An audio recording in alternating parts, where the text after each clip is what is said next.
So, whew, you see all the dust? Hercules, Hercules. Whew, these are definitely garden hands. My Lanta, my Lanta.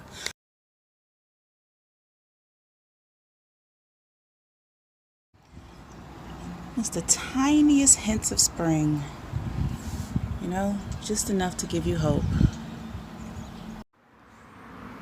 The yellow roses taking on their new blooms. The red roses saying, hey, I'm here. Welcome back. I shared with you guys this morning the one area where we had the peonies. This is the other area. The ones I shared this morning are pink, and these are actually the white peonies. And they just shot right up out of the ground. Look at that.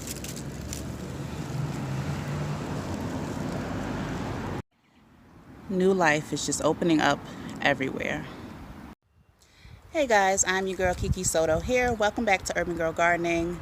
Thank you guys so much for coming back and hanging out with me again. If you're new, thank you for giving me a shot. And I think you should just go ahead and hit the subscribe button and join the UGG fam. I'd love to have you.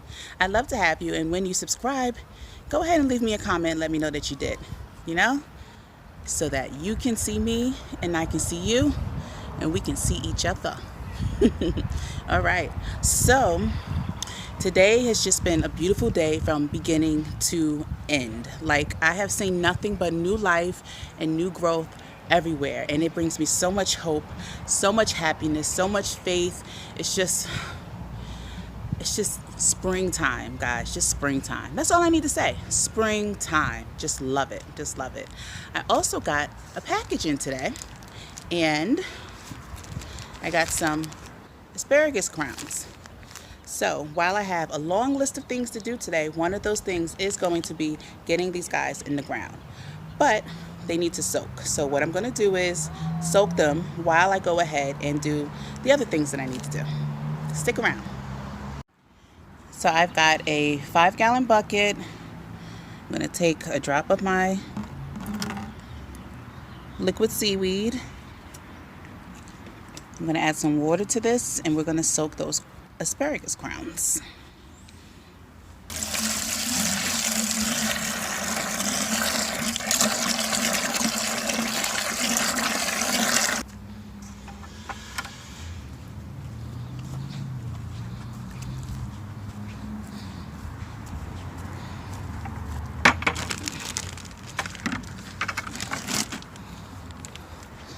We're going to go do this right in the garden. Hello, beautiful garden. You will be full of goodies very, very soon. Whoo, that garlic is standing high, honey. Yesterday and Sunday, on Easter Sunday, I was a very busy woman, guys. I just sat outside and I grabbed all my pots. Well, a lot of my pots and my soil and a bunch of seeds, and I just went to town. I said, you know what? It is so beautiful out. So beautiful out. These guys can germinate outside, and then at night we get to about 40 degrees. I just double up this frost blanket and I cover them up. But yeah. Huh? What, baby? You see all the plants? Ooh. We did a good job.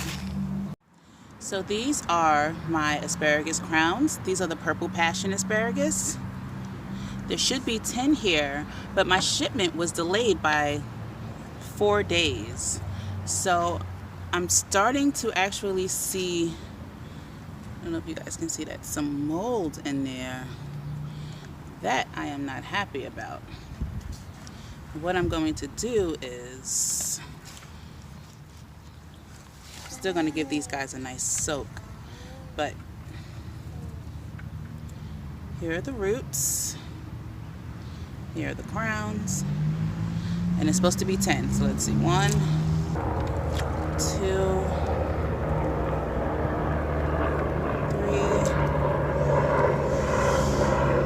4, 5,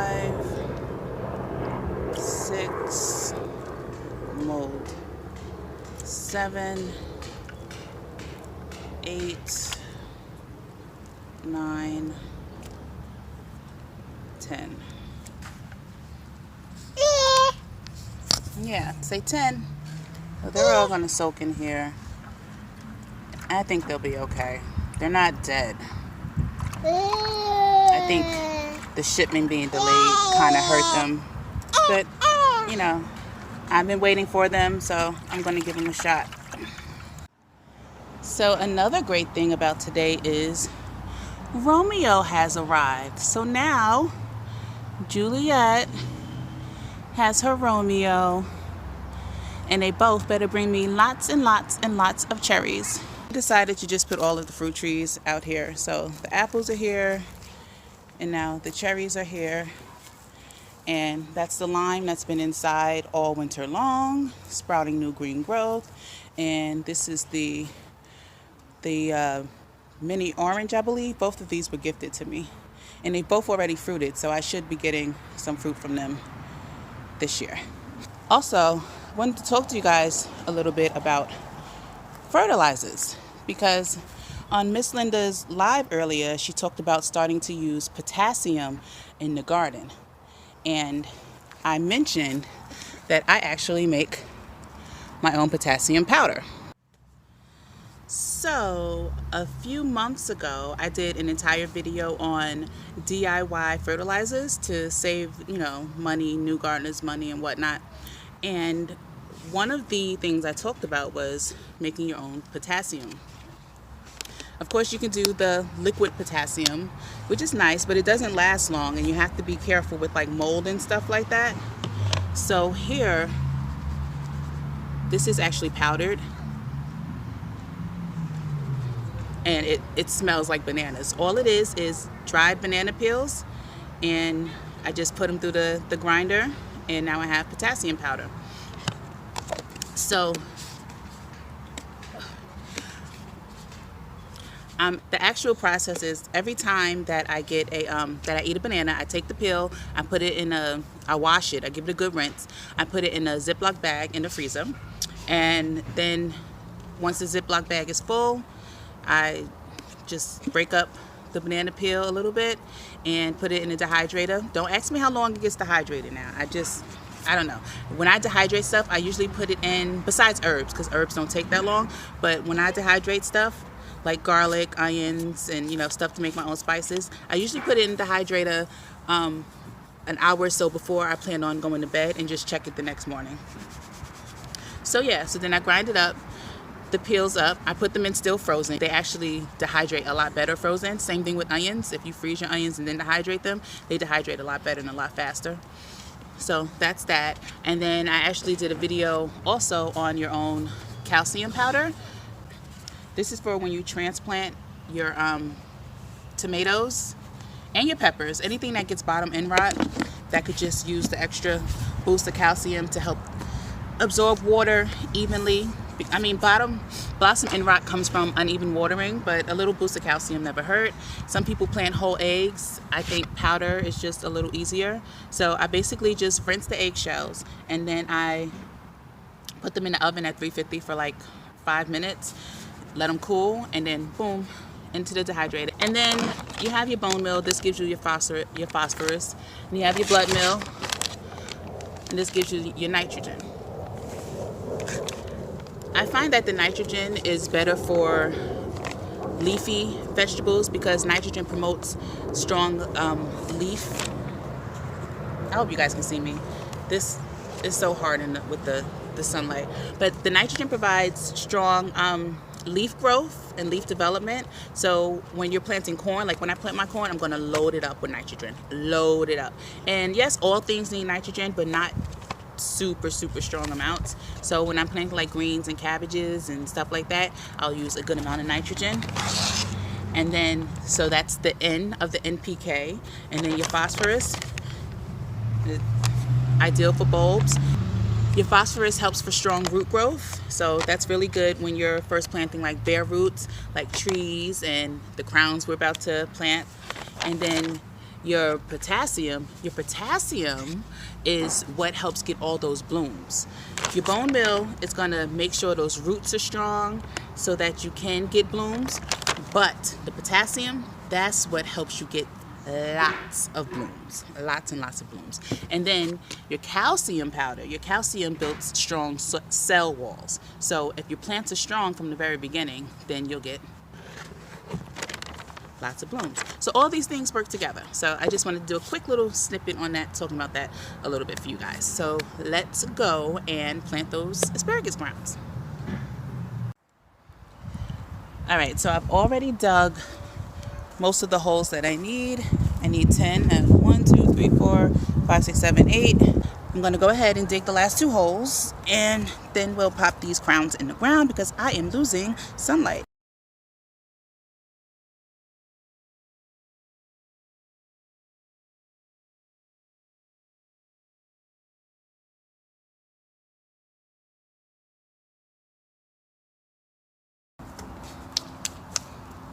Okay, so now I've got 10 holes here. I'm going to take some phosphorus and some potting mix, and I'm actually going to sprinkle a little bit in each hole.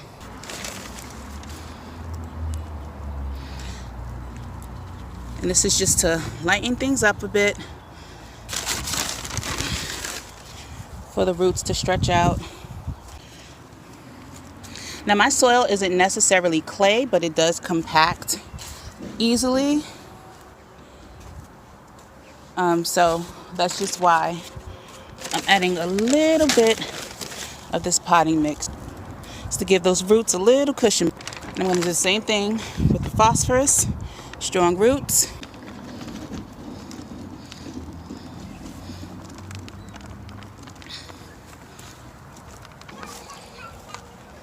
All right. The only thing left to do is get these crowns into these holes. Let's take a look at them. Yep, let's get these in here. This is the first hole. I'm going to take one of these crowns.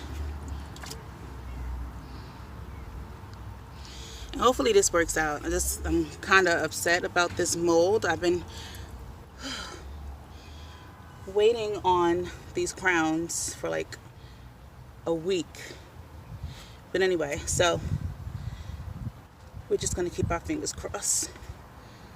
You just want to spread the crowns out, kind of like an octopus. You want to spread the roots out. You want to spread them out flat. Well, not flat, but you want to spread them out so they can stretch and go where they need to go.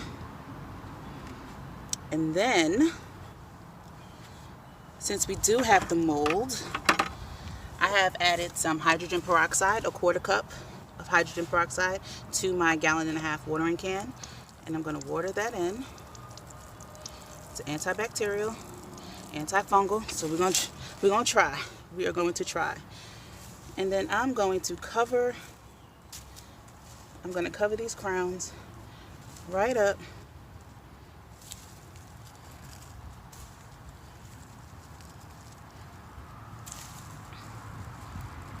And I mean cover them all the way up to where you can't even see them. These guys are still in dormancy, and you want them to come out when they are ready. Hey, little wormy. You want them to come out when they're ready to come out. Okay? Water that in. I'm going to take these roots, spread them out. Spread them out good. Water this in with my peroxide mixture. And then I'm going to cover this completely.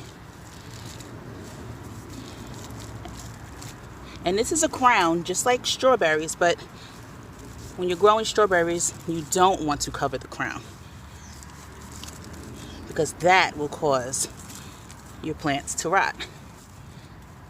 But that is not the case with your asparagus crowns. Your asparagus will push up out of the soil when it is ready. All right, so I have gotten 2 of my crowns in. I'm going to plant the last 8 and then I'll be right back with you guys. All right, so this is all planted up, and I kind of put these stakes here to block off where I planted the crowns so that when I come out here to put my tomatoes and stuff in the ground in a few weeks, I won't be putting it too close to these crowns. You know, it's so funny because last year I tried to grow asparagus from seed, and I actually did get 1 seed, and I was bummed about it. I was like, man, and it took forever too. Like, it took forever to come up. So I was really bummed about it, really upset about it. My mother-in-law was like, have you ever grown asparagus before? Because that one seed is gonna give you a lot. So last year, no, I'm lying, like 3 of them sprouted. So I took them out and I planted them. Only 1 of them survived. And that 1 asparagus plant, I mean, it bushed out like crazy, sent up lots of little spears, little skinny, scrawny ones, you know, first year stuff. And I actually, you know, we didn't pick them because you're not supposed to, but I was like, wow, like that bush came from 1 asparagus seed. So now we got 10 planted in there, and I'm really excited about it. So, whew, you see all the dust? Hercules. Whew, these are definitely garden hands. My Lanta. All right, so the asparagus is done, and I've put this bed to sleep for the night. So all those pots, they got a double layer frost blanket on them. Not supposed to go down any lower than I think 40, 42, something like that tonight. So they'll be fine, but you know, just in case, keep the soil at a decent temperature. So everything new that I planted there and put in that bed, that's pretty much everything that I started indoors earlier in the season. So I pretty much just overwhelmed myself, you know, and a lot of things got neglected. Everything grew, everything germinated. But I didn't have the space or the time to care for everything the way I needed. So I basically just started everything over and decided to let nature take its course, you know. And it's okay. It's okay to not overwhelm yourself. It's okay to fail. I'll tell you guys something else too. A week or so ago, I had peppers. It was a beautiful day like this, and I had turned the heat off because the garage got really warm. You know how adaptable temperatures in the garage are. So I forgot to turn the heat back on that night, and we dropped down to the 20s, guys. We dropped down to the 20s. The garage was freezing. The tomatoes survived. Most of the peppers survived, but I had potted up the day before. I had potted up 30 of my hot pepper varieties. 29 of them died the next day because not only were they newly potted up and not established in their new homes, but I had forgot to turn the heat back on in the garage, and it got cold. So am I mad about it? No. I was disappointed because they were beautiful, but I still have so many peppers, like so many peppers. I started all the varieties that died. I started them over again. They haven't germinated yet, but that's fine. They take a long time. And my husband reminded me. He said, Keish, last year your pepper plants, and I'll show you, these are some that I potted up recently. She said, Keish, last year your pepper plants, we started our peppers and tomatoes around this time last year. And he said, every one that you planted was this size. They weren't really big plants at all. They were all this size. And they grew, they fruited abundantly. We froze peppers, we made salsa, I made seasonings, like it was abundant. So it's really important, guys, really important not to put a lot of pressure on yourselves. Plants want to live. They want to grow, and as long as you're feeding them and they're getting their water, their sunlight, and the nutrients, they will grow. And we have nurseries. We have farmers markets. We have to support all areas of growing that we can. So just want to let you guys know, it is what it is. It is what it is. And I'm going to continue to grow. And I'm going to get these guys back inside now because the temps are dropping. And these peas are actually going to get planted out soon, and I'll show you guys that as well. Thank you guys so much for hanging out with me today. Remember to go ahead and subscribe and follow me on all of my social media platforms at Urban Girl Gardening. That's TikTok, that's Instagram. You can come right on over to Facebook and request to join my Facebook group, which is Urban Girl Gardening. You can also shoot me an email, theurbangirlgardening@gmail.com. I love to talk and interact and meet new people and make new friends and, you know, all that good stuff. And yeah, learn with me, grow with me. Thank you so much for being here. I greatly appreciate you guys. Catch you in the next one. Bye.